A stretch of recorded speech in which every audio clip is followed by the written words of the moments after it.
The willow wren was twittering his thin little song, hidden himself in the dark selvage of the river bank.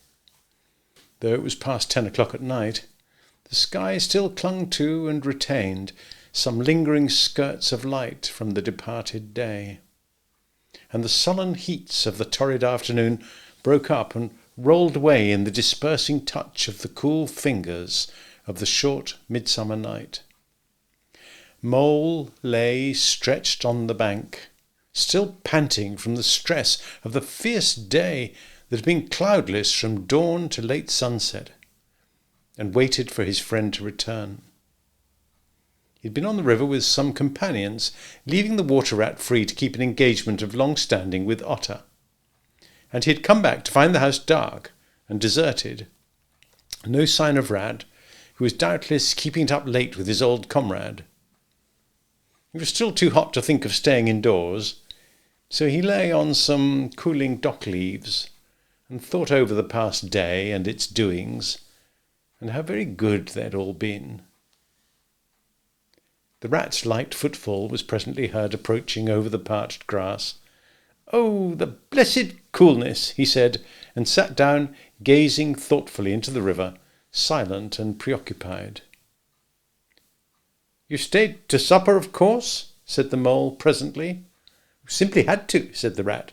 "They wouldn't hear of my going before. You know how kind they always are, and they made things as jolly for me as ever they could, right up to the moment I left. But I felt a brute all the time, as it was clear to me they were very unhappy, though they tried to hide it. Mole, I'm afraid they're in trouble. Little Portly is missing again, and you know what a lot his father thinks of him, though he never says much about it." "What, that child?" said Mole lightly. "Well, suppose he is. Why worry about it? He's always straying off and getting lost and turning up again. He's so adventurous. But no harm ever happens to him. Everybody hereabouts knows him and likes him, just as they do old Otter. You may be sure some animal or other will come across him, bring him back again all right. Why, we found him ourselves, miles from home, quite self-possessed and cheerful." "Yes, but this time it's more serious," said the rat gravely. "He's been missing for some days now, and the otters are hunted everywhere, high and low, without finding the slightest trace. And they've asked every animal too, for miles around, and no one knows anything about him. Otter's evidently more anxious than he'll admit. I got out of him that young Portly hasn't learnt to swim very well yet, and I can see he's thinking of the weir. There's a lot of water coming down still, considering the time of the year, and the place always had fascination for the child. And then there are, well, traps and things. You know. Otter's not the fellow to be nervous about any son of his before it's time, and now he is nervous. And when I left, he came out with me, said he wanted some air, and talked about stretching his legs. But I could see it wasn't that, so I drew him out and pumped him and got it all from him at last. He was going to spend the night watching by the ford. You know the place where the old ford used to be, in bygone days, before they built the bridge?" "I know it well," said the mole. "But why should Otter choose to watch there?" "Well, it seems that it was there he gave Portly his first swimming lesson," continued the rat, "from that shallow, gravelly spit near the bank. And it was there he used to teach him fishing, and there young Portly caught his first fish, of which he was so very proud. The child loved the spot, and Otter thinks that if he came wandering back from wherever he is, if he is anywhere by this time, poor little chap, he might make for the ford he was so fond of. Or if he came across it, he'd remember it well, and stop there and play, perhaps. So Otter goes there every night and watches, on the chance, you know, just on the chance." They were silent for a time, both thinking of the same thing. The lonely heart-sore animal crouched by the ford, watching and waiting, the long night through, on the chance. "Well, well," said the rat presently, "I suppose we ought to be thinking about turning in." But he never offered to move. "Rat," said the mole, "I simply can't go and turn in and go to sleep and do nothing, even though there doesn't seem to be anything to be done. We'll get the boat out and paddle upstream. The moon will be up in an hour or so, and then we can search as well as we can. Anyhow, it'll be better than going to bed and doing nothing." "Just what I was thinking myself," said the rat. "It's not the sort of night for bed anyhow, and daybreak's not very so far off, and then we may pick up some news of him from early risers as we go along." They got the boat out, and the rat took the sculls, paddling with caution. Out in midstream there was a clear, narrow track that faintly reflected the sky, but wherever shadows fell on the water from bank, bush, or tree, they were as solid to all appearance as the banks themselves, and the mole had to steer with judgment accordingly. Dark and deserted as it was, the night was full of small noises, song and chatter and rustling, telling of the busy little population who were up and about, plying their trades and vocations through the night, till sunshine should fall on them at last, and send them off to their well-earned repose. The water's own noises, too, were more apparent than by day, its gurglings and cloops more unexpected and near at hand.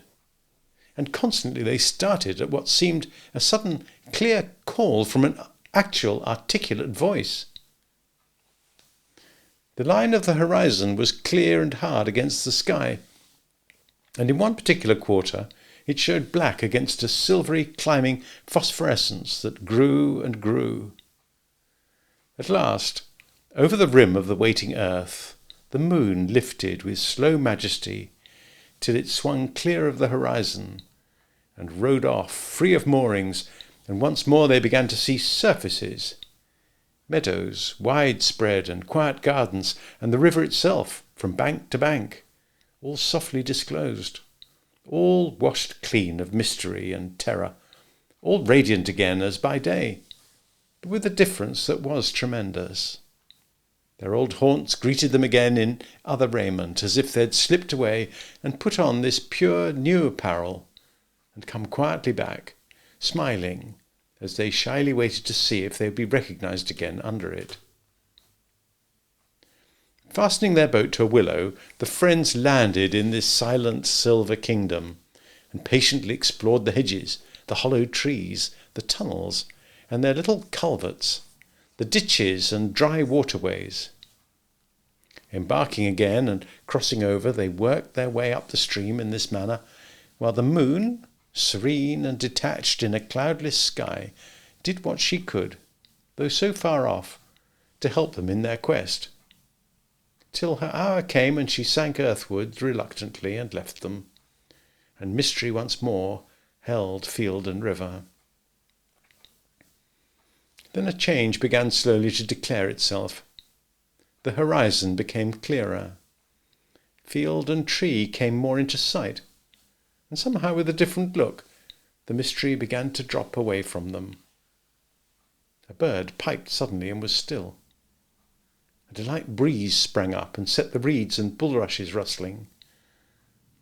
Rat, who was in the stern of the boat while Mole sculled, sat up suddenly and listened with a passionate intentness. Mole, who with gentle strokes was just keeping the boat moving while he scanned the banks with care, looked at him with curiosity. "Oh, it's gone," sighed the rat, sinking back in his seat again. "So beautiful and strange and new. Since it was to end so soon, I almost wish I'd never heard it, for it's roused a longing in me that is pain, and nothing seems worthwhile but just to hear that sound once more and go on listening to it for ever. Oh, no, there it is again," he cried, alert once more. Entranced, he was silent for a long space, spellbound. "Now it passes on, and I begin to lose it," he said presently. "Oh, Mole, the beauty of it! The merry bubble, and the joy, the thin, clear, happy call of the distant piping! Such music I never dreamed of, and the call in it is stronger even than the music is sweet. Row on, Mole, row, for the music and the call must be for us." The Mole, greatly wondering, obeyed. "I hear nothing myself," he said, "but the wind playing in the reeds and rushes and osiers." The rat never answered, if indeed he'd heard. Rapt, transported, trembling, he was possessed in all his senses by this new divine thing that caught up his helpless soul and swung and dandled it, a powerless but happy infant, in a strong, sustained grasp. In silence, Mole rowed steadily, and soon they came to a point where the river divided, a long backwater branching off to one side. With a slight movement of his head, Rat, who had long dropped the rudder lines, directed the rower to take the backwater.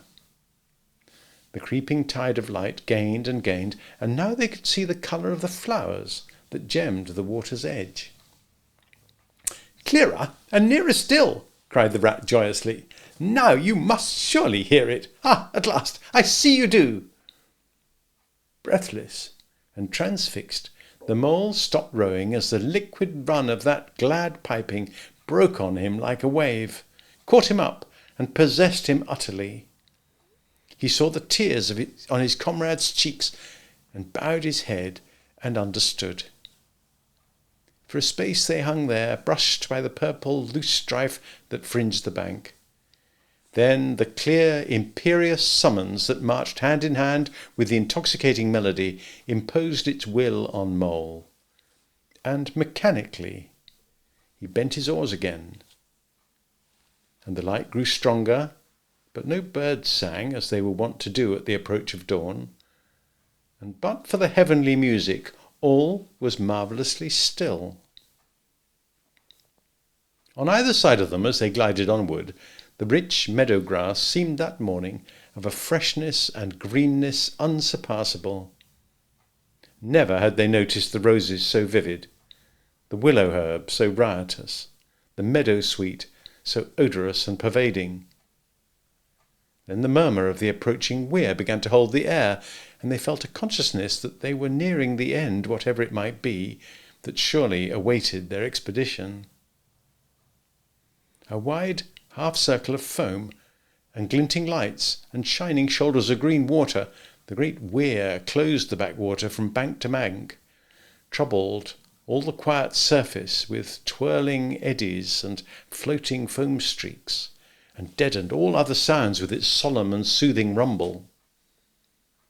In midmost of the stream, embraced in the weir's shimmering arm spread, a small island lay anchored, fringed close with willow and silver birch and alder. Reserved, shy, but full of significance, it hid whatever it might hold behind a veil, keeping it till the hour should come, and with the hour those who were called and chosen. Slowly, but with no doubt or hesitation whatever, and in something of a solemn expectancy, the two animals passed through the broken, tumultuous water, and moored their boat at the flowery margin of the island. In silence they landed, and pushed through the blossom and scented herbage and undergrowth that led up to the level ground, till they stood on a little lawn of a marvellous green, set round with nature's own orchard trees, crab-apple, wild cherry, and sloe. "This is the place of my song-dream, the place the music played to me," whispered the rat, as if in a trance. "Here, in this holy place, here, if anywhere, surely we shall find him." Then suddenly Mole felt a great awe falling upon him, an awe that turned his muscles to water, bowed his head and rooted his feet to the ground. It was no panic terror. Indeed, he felt wonderfully at peace and happy, but it was an awe that smote and held him, and without seeing, he knew it could only mean that some august presence was very, very near. With difficulty he turned to look for his friend, and saw him at his side, cowed, stricken, trembling violently. And still there was utter silence in the populous bird-haunted branches around them, and still the light grew and grew. Perhaps he would never have dared to raise his eyes, but that though the piping was now hushed, the call and the summons seemed still dominant and imperious. He might not refuse, were death himself waiting to strike him instantly, once he had looked with mortal eye on things rightly kept hidden. Trembling, he obeyed and raised his humble head.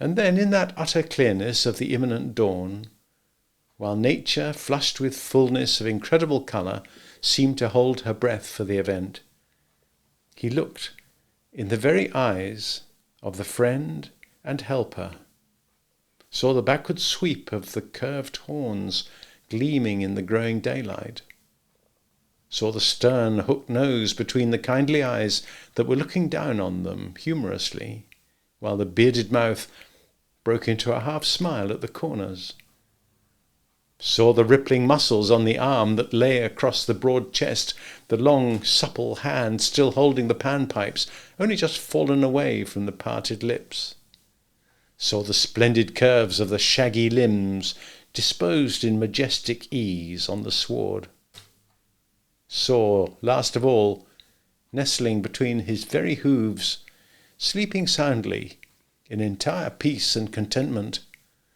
the little round, podgy, childish form of the baby otter. All this he saw, for one moment breathless and intense, vivid on the morning sky, and still, as he looked, he lived, and still as he lived, he wondered. "Rat," he found breath to whisper, shaking. "Are you afraid?" "Afraid?" murmured the rat, his eyes shining with unutterable love. "Afraid? Of him? Oh, never, never! And yet, oh, Mole, I am afraid." Then the two animals, crouching to the earth, bowed their heads and did worship. Sudden and magnificent, the sun's broad golden disk showed itself over the horizon facing them, and the first rays, shooting across the level water meadows, took the animals full in the eyes and dazzled them. When they were able to look once more, the vision had vanished, and the air was full of the carol of birds that hailed the dawn. As they stared blankly, in dumb misery deepening as they slowly realized all they had seen and all they had lost, a capricious little breeze, dancing up from the surface of the water, tossed the aspens, shook the dewy roses, and blew lightly and caressingly in their faces. And with its soft touch came instant oblivion. For this is the last best gift that the kindly demigod is careful to bestow on those to whom he has revealed himself in their helping, the gift of forgetfulness, lest the awful remembrance should remain and grow, and overshadow mirth and pleasure, and the great haunting memory should spoil all the afterlives of little animals helped out of difficulties, in order that they should be happy and light-hearted as before. Mole rubbed his eyes and stared at Rat, who was looking about him in a puzzled sort of way. "I beg your pardon? What did you say, Rat?" he asked. "I think I was only remarking," said Rat slowly, "that this was the right sort of place, and that here, if anywhere, we should find him. And look, why, there he is, the little fellow." And with a cry of delight he ran towards the slumbering Portly. But Mole stood still a moment, held in thought, as one wakens suddenly from a beautiful dream, who struggles to recall it, and can recapture nothing but a dim sense of the beauty of it, the beauty, till that too fades away in its turn, and the dreamer bitterly accepts the hard, cold waking and all its penalties. So Mole, after struggling with his memory for a brief space, shook his head sadly and followed the rat. Portly woke up with a joyous squeak and wriggled with pleasure at the sight of his father's friends, who had played with him so often in past days. In a moment, however, his face grew blank, and he fell to hunting round in a circle with pleading whine. As a child that has fallen happily asleep in its nurse's arms wakes to find itself alone and laid in a strange place, and searches corners and cupboards and runs from room to room, despair growing silently in its heart, even so Portly searched the island, and searched, dogged and unwearying, till at last the black moment came for giving it up, and sitting down and crying bitterly. The Mole ran quickly to comfort the little animal, but Rat, lingering, looked long and doubtfully at certain hoof marks deep in the sward. "Some great animal has been here," he murmured slowly and thoughtfully, and stood musing, his mind strangely stirred. "Come along, Rat," called Mole. "Think of poor Otter waiting up there by the ford." Portly had soon been comforted by the promise of a treat, a jaunt on the river in Mr. Rat's real boat, and the two animals conducted him to the water's side, placed him securely between them in the bottom of the boat, and paddled off down the backwater. The sun was fully up by now, and hot on them. Birds sang lustily and without restraint, and flowers smiled and nodded from either bank, but somehow, so thought the animals, with less of richness and blaze of colour than they seemed to remember seeing quite recently somewhere. They wondered where. The main river reached again, they turned the boat's head upstream towards the point where they knew their friend was keeping his lonely vigil. As they drew near the familiar ford, the Mole took the boat into the bank, and they lifted Portly out and set him on his legs on the towpath, gave him his marching orders and a friendly farewell pat on the back, and shoved out into midstream. They watched the little animal as he waddled along the path contentedly and with importance. They watched him till they saw his muzzle suddenly lift and his waddle break into a clumsy amble as he quickened his pace with shrill whines and wriggles of recognition. Looking up the river, they could see Otter start up, tense and rigid, from out of the shallows where he crouched in dumb patience, and could hear his amazed and joyous bark as he bounded up through the osiers onto the path. Then the Mole, with a strong pull on one oar, swung the boat round and let the full stream bear them down again whither it would, their quest now happily ended. "I feel strangely tired, Rat," said the Mole, leaning wearily over his oars as the boat drifted. "It's being up all night, you'll say, perhaps, but that's nothing. We do as much half the nights of the week at this time of the year. No, I feel as if I'd been through something very exciting and rather terrible, and it was just over, and yet nothing particular has happened." "Or something very surprising and splendid and beautiful," murmured the Rat, leaning back and closing his eyes. "I feel just as you do, Mole, simply dead tired, though nobody's tired, not body tired. It's lucky we've got the stream with us to take us home. Isn't it jolly to feel the sun again soaking into one's bones, and hark to the wind playing in the reeds?" "It's like music, far away music," said the Mole, nodding drowsily. "So I was thinking," murmured the Rat, dreamful and languid. "Dance music, the lilting sort that runs on without a stop, but with words in it too. It passes into words and out of them again. I catch them at intervals. Then it is dance music once more, and then nothing but the reed's soft, thin whispering." "You hear better than I," said the Mole sadly. "I cannot catch the words." "Let me try and give them to you," said the Rat softly. His eyes still closed. "Now, it's turning into words again, faint but clear. Lest the oar should dwell, and turn your frolic to fret, you shall look on my power at the helping hour. But then you shall forget." Now the reeds take it up. "Forget, forget," they sigh, and it dies away in a rustle and a whisper, and then the voice returns. "Lest limbs be reddened and rent, I spring the trap that is set. As I loose the snare, you may glimpse me there, for surely you shall forget." "Oh, row nearer, Mole, nearer to the reeds. It's hard to catch and grows each minute fainter." "Helper and healer I cheer, small waifs in the woodland wet.